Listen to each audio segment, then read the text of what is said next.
watch us live because we're streaming live on YouTube, but it doesn't matter. Watch us live and then watch again later on the same handle. On Twitter, I use the hashtag freshlypressed981, and you can send your messages to WhatsApp at 080 and focus on winning the peace. We need to accept, understand, and accept that this is the long slog. It's a genuine insurgency. Best example, fact in Colombia have been on for since 1962. None of us in this room was born in 1962. Insurgency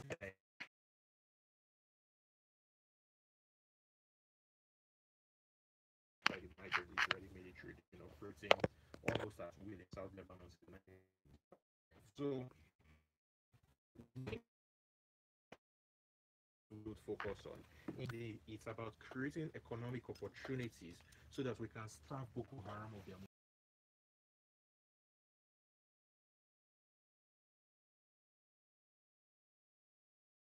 Thank you so very much, Cheta. And we hope that these attacks actually dwindle by the day and it ceases to exist in near future. We'll go to this next story from the Guardian newspaper. Ms. Ireti Bakare-Yusuf, I'll come to you with this one. This story is about Ajimobi approving 48 new monarchs in Oyo State. The Oyo State government has approved 48 new monarchs. They said they received over 100 applications. If my figures are correct, over 100 applications were received for beaded crowns from all the geopolitical zones of the state, out of which 25 were confirmed to wear beaded crowns and 22 the coronets wearing monarchs. Mr. Ireti Bakare. Yes, none of them. I don't belong in any of the two. Where you going? Yeah, well, it's in the post, as they say. Yes, this is interesting. So it's not unusual. You can have. It's not unusual for, if you like, what do you call them now? When you raise up somebody's status in that way, it isn't unusual. It's common. It's done sometimes. I think Sikiru. There was a time when Sikiru did it. Awudale, yes, of Ijebuland, and he did it to so many, and it basically. It raises the, if you like, the feeling of the little village, because you must remember that a lot of these places are little village, just tiny little enclaves that very very small population, and then you have the Bala of something who becomes who gets raised into the kabisi of something, etc., etc. So yes, the beaded crowns and the coroner wearing monarchs, he's done it. I'm not surprised there's 100 applications. I suspect, now this I don't know for a fact, but because I didn't really have time to do much research on this, but I think it would also, when you're upgraded, that's the word I've been looking for, when you're upgraded, yes, it also matters to, I guess, the sort of allocation that you get, financial allocation that you get, and how it's divided, etc. Because as we all know, they get something as yes, well. they do. So that and therefore the respect that comes with it. What surprises? I mean, there's quite a lot though, most of which none of us will ever probably come across. We probably won't. But what surprises one is, remember, Ajimobi has been in some sort of he's been head on with his people for quite a while. There's been a legal battle going on. Remember when he tried to push 21 monarchs on them in Ibadan, and then they took him to court. I don't know what's happened with that case actually. The one that involved the Ibadan. Yes, exactly. It would be interesting to find out what's happened with that case. As usual in Nigeria, we just hear that a case has gone to court. We never hear what the end of it is. But yes, it's good, but we must be careful again. I wonder what his motive is for doing a lot of these things actually. I guess it's favor. Yeah, favor. That's it. It's just favor. Anyway, so thank you very much, Mr. Ireti. We'll move on to this next one from Vanguard. It has this headline: Police released suspected kidnapper after collecting 5 million naira bribe. That's a statement as quoted by from the Imo protesters. They allege that that woman and youth from Umuowa Ibu community in Okigwe local government area of Imo State on Wednesday protested for the second time in 2 months over incessant killings of their children and insecurity in the company, in the community rather. What's interesting about the story is the fact that they alleged that the guy who was arrested was released, got into town. He's from the same community, and he started bragging. When went around bragging.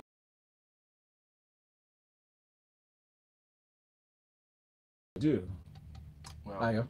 was it? We'll never know, unfortunately. I think it just comes down to the populace not having the trust in the police. Yes, and that the that's justice normal because system. if you go to that part of that state, Imo State precisely, the there's serious, very strong apathy between the citizens and the police. Yeah. They feel like they are money hungry, and anything could actually law could be flouted easily. I think generally across the country, I think a lot of people would want to believe that. Unfortunately, you need to have evidence. Now, is it true that evidence was squashed, or maybe proper investigation wasn't even done in the first place? We'll never know. Was this bribe actually given? We'll never know. I mean, there's a statement here that says criminality is not by suspicion, it is by evidence. Justice is for everybody, and it claimed that it's saying that the Security Intelligence Bureau would investigate the bribery allegations. Now, if the payment was done up to the very top, there's not going to be any form of investigation, and this guy will probably still go free. Now, that is if he's actually guilty. We'll never know if he's really guilty. And that still comes down to what we're talking about vigilantes. I think the community policing is actually very important. However, we have to make sure that we control it. I think people actually trust community policing probably more than the police as of now. And it might be something we might want to look into, because they feel like the community, that the vigilantes are people who live with them, And they're more familiar with the terrain and all that than police people that probably are just posted from and they don't even know anything about what's going on there. It's just putting control in place. I think that's the major thing that we need to do about that. All right. Thank you very much. It's a Feel Good Friday. We're taking your comments on WhatsApp. It's 0809 444 Use the hashtag FreshlyPress91 on Twitter to send your messages. The YouTube link has been tweeted on our handle at Smooth91FM. Very quickly, we're going to this next story here. It talks about sea sanitation. Now, NIMASA is coming in to give some, cheering news. Now, I actually was very particular about the story because the Director General of the agency, the Nigerian Maritime Resource Development Center in Lagos, Dakuku Peter Side, came out to say charging Nigerians on the sustainable use of the ocean resources. In recent times, we've seen a lot of pictures of plastic debris and pollution of some sort in seabeds, oceans, and it gives cause for worry, Ms. Ireti. Yes, certainly. I mean, it's not recently, it's been there forever. I don't think there's a time that I've ever seen our waterways, at least in Lagos anyway. I can't speak for anywhere else. And on it, that part I've been to, that I have never seen that you don't see dirt. There's always been constant dirt. I mean, let's be frank with each other. We are by and large really, really bad with litter. We are litter bugs. This country is full of litter bugs, honestly. And we don't respect our waterways because that's what happens when you have something in abundance. You start thinking, well, it's just there, it's God that gave it to us, we don't really need to do anything. The fish have been surviving all this time. We didn't have to do anything. Why is it they're telling us to do it now? The fish, we're still getting fish now. And that's because we're so short-sighted in this country. We think for the immediate, never think of the future. In fact, I wonder why we have so many children. Really, I do, because for a nation that doesn't think forward, what do we think we're going to leave to them? So yes, exactly. Well, this is it. God will take care of them. Thanks, Ayo. That's often the case, and it's shocking. We should be celebrating this, but I'm not celebrating it because you're inaugurating 120 marine litter marshals. Really? That's all at this time? So late? Am I supposed to be excited? No, they should have been there. What are you inaugurating? They should have been part of the furniture of our waterways by now. There should be, marine police who ensure that people don't litter. You go to the Lagos Boat Club, I'm telling you, it's all over. Go to the boat club, go to the yacht club. Once as you get closer to them, it's and all you see full it sweep of onto litter. into the side. It's horrible. And you wonder what is going on. What is going on? And these are the same people who pay stupid money to buy boats, you know, to show off. Half of them can't even swim anyway, so we might as well give them to the fish. But then we're seeing debris that's washing in from the mainland. We're seeing stuff it's from people dumping their rubbish into the water. Naturally, that's why you should have it all the way. We can't be celebrating 120. 120 is not enough. And it should already be something that we're used to. It shouldn't be something new. It shouldn't be something we're inaugurating. Better late than never, yeah? Well, they keep saying that. From clap dance, it starts. Exactly. Let's start with the clapping. Exactly. Lagos, do send in your comments to us. Remember that the hashtag is freshlypressed981, so we can read out your messages on the airwaves. You can also send in messages to our WhatsApp number. It is 0809 444 981. This next story on Thisday has this headline: Microsoft urges federal government to enact a data privacy law to attract FDI in technology industry. I'll come to you with this story. We'll recall that the data rights actually is something that digital rights, precisely, Digital Rights and Freedom Bill was drafted by a coalition of civil society, private sector and governments to protect the digital rights of Nigerians in the emerging digital age. Microsoft Nigeria yesterday has called on the government to enact a data privacy law in order to attract foreign direct investment. Is this thing, do you see it as something that's going to happen in the near future, or you see it as some sound bites really that will just fall on deaf ears? Well, it's a welcome development. It's a good request, but if you remember that the Digital Rights and Freedom Bill was passed this year, that's by the Senate in March, and I want to believe that some of this actually has been addressed, a little bit of it, especially when it comes to I know Folu is not speculation. I'm sorry, just important. We have almost no data protection in this law, because the rights bill and even though I don't have the details in front of me, they're looking really from a commercial point of view and not protecting consumers' information. The idea with the Digital Right Freedom Bill was meant to replicate what you have in the physical realm into the digital realm. So what do we have in the physical realm? You said? What do we have in the physical realm? In terms of rights, saying that you have certain rights. We have some rights. You just have your normal free rights, your rights to. I don't know the exact details myself yet, but that.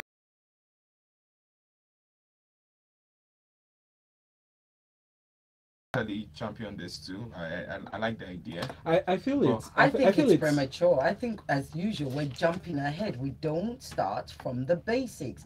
I can tell you, I certainly, and none of us in here are actually protected. End of. But if in legislation, we are not protected. Today, if somebody steals your money through the internet or whatever, through your e-banking, where do you go to? So I get what you're saying, and we need to find a way to try and be hopeful whenever we see all these things. Pardon? NTIC. Yeah. Yes. But you know what's interesting? In rounding up this story. Yeah, sorry. Did you just round up what you were saying? Yeah. You know, I get what you're saying, and we always try to find a way to be excited about something when we hear these things. But in Nigeria, we're beginning, hope in Nigeria is becoming the new bipolar. Why? Because we keep jumping ahead without actually dealing from the basics. But don't you think that if you now have the laws in place, it can protect you? And there's one thing for there to be implementation. If we already have laws for these kind of things. The problem is enforcement of existing laws. No, we don't. Not digital. We don't have any laws to protect you. Because I feel it's going in line with current trends in social media protection. This is my point generally. My point is we have so many laws which we don't enforce, and we keep making new laws. So this one just go to the trash can the way the rest of them are. Again, we don't have any laws that protect data privacy, which is exactly what foreign direct investment needs to thrive in a place like Nigeria. But let's keep it moving. We see this message in from Kunle Adefarasi, who says, did Mr. Ireti just call the Awujale security? Would you call the Queen just Elizabeth? We often call her Lizzie on the show. Thank you, we do. So get over yourself. We've got more on Mama Charlie. That's Cheta's personal favorite. Thank you for that, Cheta. But let's go on now. Speaking of what's going on in the digital space, actually, we'll come back to that. Cheta, I'm going to go to you for this next story from The Guardian.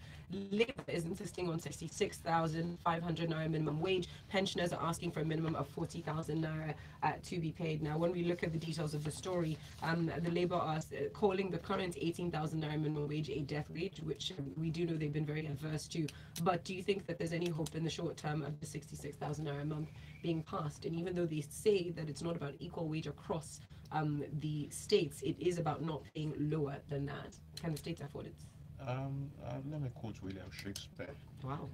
Now is the winter of our discontents, made glorious by this summer in York. Wow. See, while I understand their position that 18K is puny, I mean, Valentine spends 10 times that on his birthday bash.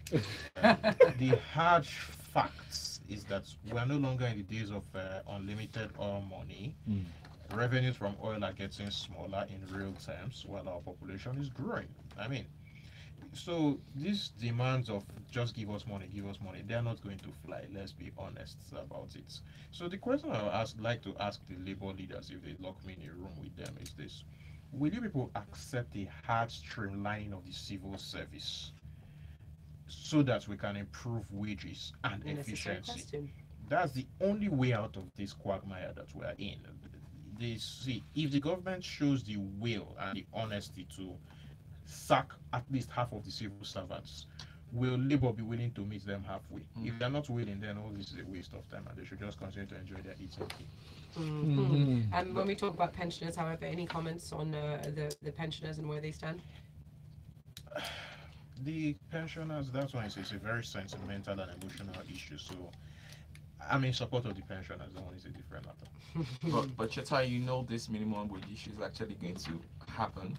That's why I started with Shakespeare. It will happen. It will not be sustainable. The whole system will collapse. Because, like I said, it will just create a winter of discontent. What I think is going to happen is this. I mean, Indigi already said they're going to start negotiation in Q3 2018. And I think they've been negotiating Q1 last year. I mean, the idea was they were meant to submit some form of reports, so they're going to use that with it. I think what's going to happen is in 2018 they'll start negotiation around 2018. Q3, I mean Q3. Probably by Q4 they will pass it. You know, the Senate already was suggesting they will pass it because of election. Exactly. To finish this statement. So when they pass that, probably they'll go to maybe like 40 something thousand, and then after the elections, what you said is probably going to happen because they have to maintain the recurrent cost. I think people are going to lose their jobs after the elections. And then they will go on strike. And then if they reach an agreement to raise the minimum wage without an agreement to cut down on staffing in the civil service, it will simply be unsustainable. At some point, the whole system will come crashing down, and then we go back to reading Richard III. We have quite a few messages coming in. Biggie from K2 says we have the Cyber Law Act of 2012. It was brought in by the Jonathan government. Only problem is implementation. Folu, they haven't started the voting process in K2 here. Please tell INEC we need them here. Thank you very much for that, Big E. Well, Henry says I've been privileged to see the financials of a few states and several local government areas. These monarchs get lots of milk and honey from both state and local government. Besides the pseudo-legitimate financial compensations, expenditure on monarchs forms a huge part of discretionary spending of state government. And the more the money to the monarchs, the less capital projects. So I hope all your people are listening. We're hearing you, Henry. Benga says, aren't we a set of confused people in this country? On the one hand, we're clamoring for the restructuring of the country, which will eventually lead to fiscal federalism, while on the other hand, we want a minimum wage to be fixed at a center and will be binding on each state. How will that work? How, Sway? Let's move on. More messages still from the Vanguard now. I am going to come back to you. We are still in the tech space. The CBN limits USSD transactions to 100,000 naira per day. Now, effective from June of this year, bank customers will not be able to use the unstructured supplementary service data, that's USSD channel, to conduct transactions of more than 100,000 naira. They will also have to use both their PIN and a soft token to authenticate transactions above 20,000 naira.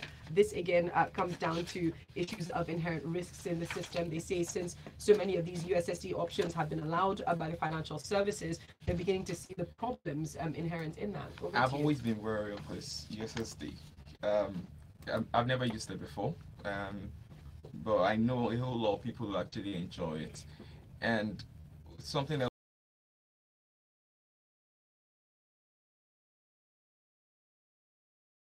let go of they like the comfort, so they let their guard down, and the security becomes somehow. Now, my colleague actually had an experience on this.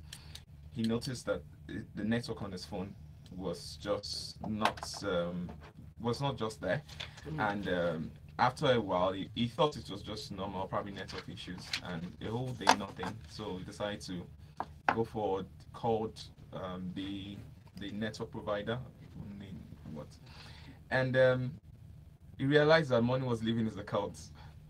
Okay, so somebody actually cloned his account, his phone number, and started using his USSD. I mean, star. That's why he didn't have access in the first place. And he had access to his own phone, so someone cloned his number, and he lost a whole lot of money. Of course, he had to report, and he's been reversed, and investigation is ongoing on how that happened.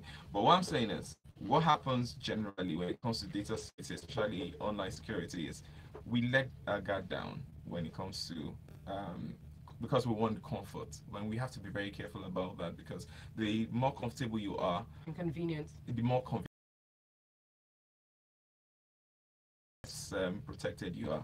So yes, I like the idea that this is going to be reduced to 20,000 naira. At least that's not going to be too much for you, and you have to. And I don't understand. So it's 20,000 naira every time I click send. Anything above that, you have to use your PIN you and have to the use token. a token. As at the moment you don't. At the moment you just type in a number, just go and ahead. then you can transfer money directly from your account. And also the Well, restriction that's not true for my account. No, I saw the update yesterday. Actually, from my bank, I saw the. By June of this year, again, just to point out, that's when it's going to be fully enforced. But as of the moment, for a lot of people, whether it's star, whatever it is, hash, putting your I account see and what you send. mean, right? The Why short would codes. you use that to transfer money when we've all got apps? It's convenient. but We've got our bank apps. That's data consumption for a lot of people who may not have access to data, and typically the unbanked prefer using the USSD transactions. You know, if it looks too good to be true. Okay. Yeah, you know the rest. Again, pointing out for people that mentioned the Cybercrime Act of 2015, and that act does deal with things like this with fraudulent transactions. Again, it doesn't deal with data protection and your. That Ayo. We will switch lanes now. Ms. Ireti, coming to you. Court has awarded 5 million naira in damages against the EFCC over the illegal detention of the former FCT minister Bala Mohammed. So Senator Bala Mohammed has been given that as compensation. However, he has slammed a 100 million naira fundamental human rights enforcement suit against the anti-graft agency over his detention for a period of time, 49 days to be precise. And the judge did hold that the detention of the former minister was done after he was granted bail by his court, amounted to flagrant disobeying of the court orders. Mr. Ireti, it would be nice to see this in further cases, and as Cheta, we come to you later on for our next story, we will reference this. But what are your thoughts on this?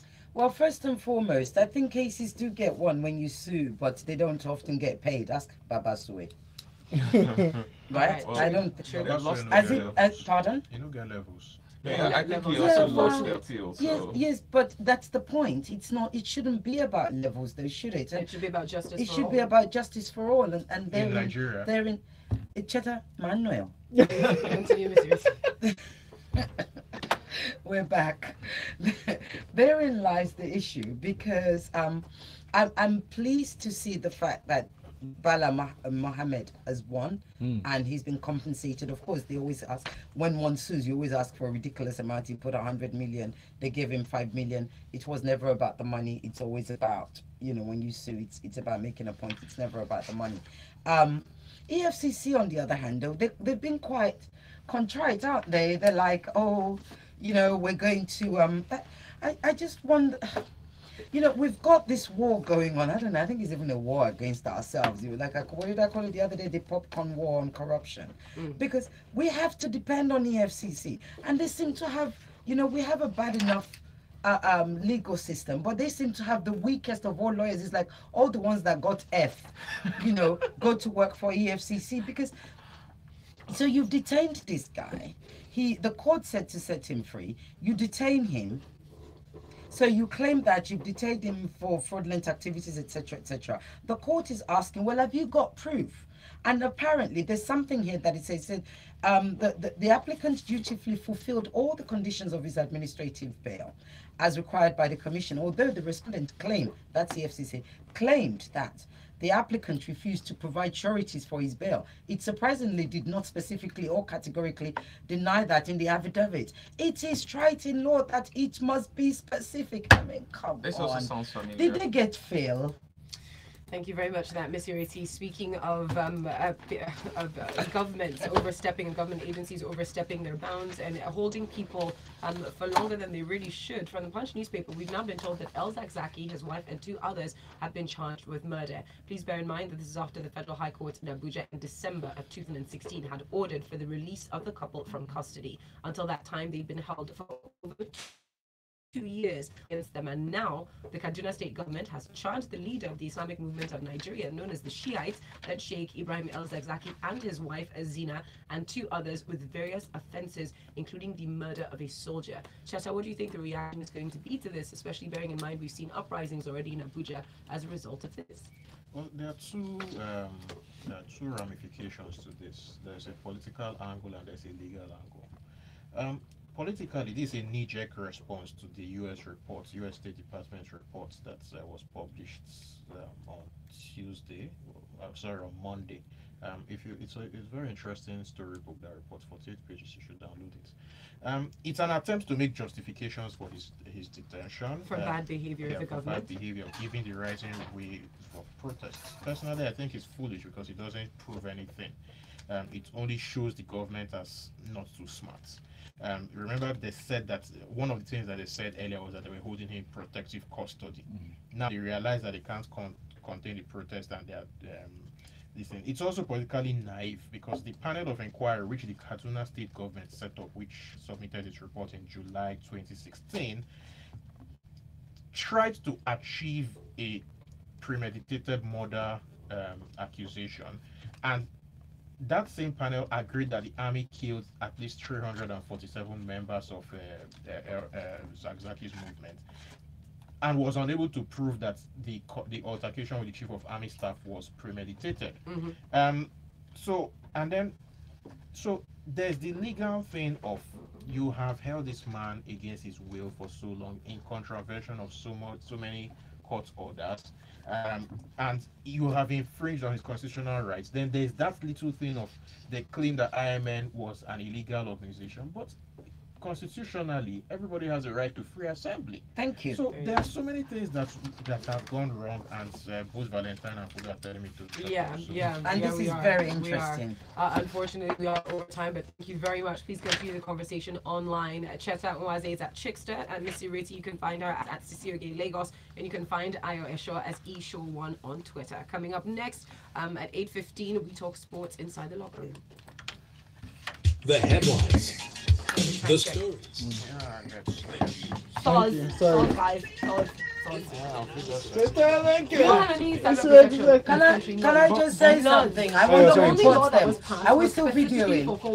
Right, so I spoke to my dear brother and the handsome voice that is called Corporate MC, aka YG, who said he was going to send you guys the phone number for the person that does the scones. So the scones will be here. I'm just reporting you to the television. Can you hear them? So they did not order the scones, and Olakumi is trying to play with that video, so she won't record me. No, we didn't get any number. And I didn't get the number. Can you please come to Smooth FM next week? There will be protests outside. Please say bye to us. Please say bye to our viewers. There will be. I'll be carrying the placard. We want scones. Look, that's my placard. Imagine that next week We want somebody scones.